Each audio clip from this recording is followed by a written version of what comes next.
Kings and Queens, I want to welcome y'all to another Blackout Friday. And today, we have an amazing topic. We have an amazing person on display. His name is Bernard Garrett. And he is one of the most influential businessmen that you have never heard of. So if you don't know about him, let's learn about him. Bernard Garrett was born September 19, 1925. He was born in Willis, Texas, where of course he experienced quite a good amount of racism. But despite the racist area he grew up in, he still inspired to learn as much as he could. He only made it to the 11th grade. That was his last grade he completed. Despite that, he strived to learn more. He strived to learn things that he's never before been taught. He strived to learn how business functioned. He strived to learn how white men made their money, as opposed to just going to work like everyone is told to do. Now, being that he lived in the racist state of Texas, of course his goal was to get out of that state. So he started a cleaning service business. Using the money that he saved up, he took him and his first wife to move to California.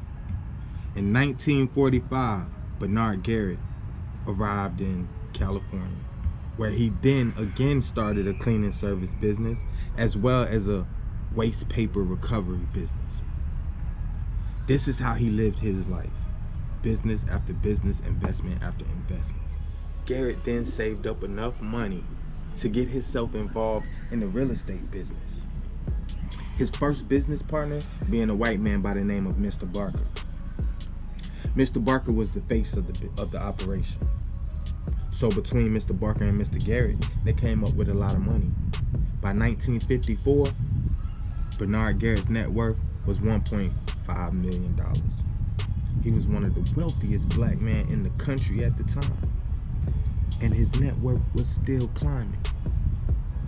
Due to the loss of Mr. Barker when he passed, Garrett had to find a new business partner. He found that in a man by the name of Joe Morris. Together, Bernard Garrett and Joe Morris purchased 177 buildings in white neighborhoods, including the tallest commercial building downtown LA. Now, with all of these purchases, what could they have been doing? Maybe they were trying to help to benefit all the black people who were making good money and no longer wanted to live in the ghetto, but could not get help from the bank. No, you couldn't get that from the bank as a black man. Couldn't get a decent loan.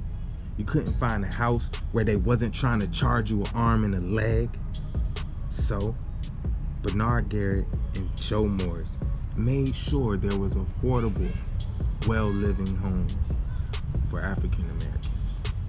After becoming so successful in the state of California, owning so many buildings in white neighborhoods, I guess he felt it was time to head down south and make real change. So in 1964, he moved to Texas, his hometown, Willis, Texas, and he purchased his first bank. Then, purchasing 4 other banks and a saving and loans. These things were all purchased in order to do what? To help build ownership, homes, businesses, to help better the businesses in the black neighborhoods, to help make it easier on life for black folks. In 1965, Senator John McClellan from Arkansas, he decides to bring Bernard Garrett and Joe Morrison up to the investigations committee, saying that they misused bank funds. Now, after being brought to the committee 2 years later in 1967, they were convicted and arrested. In 1974, soon after being released from prison, him and his wife Linda moved to the Bahamas. They moved there to do what? Establish another real estate empire. Nothing stopped this man from continuing to build and grow his empire.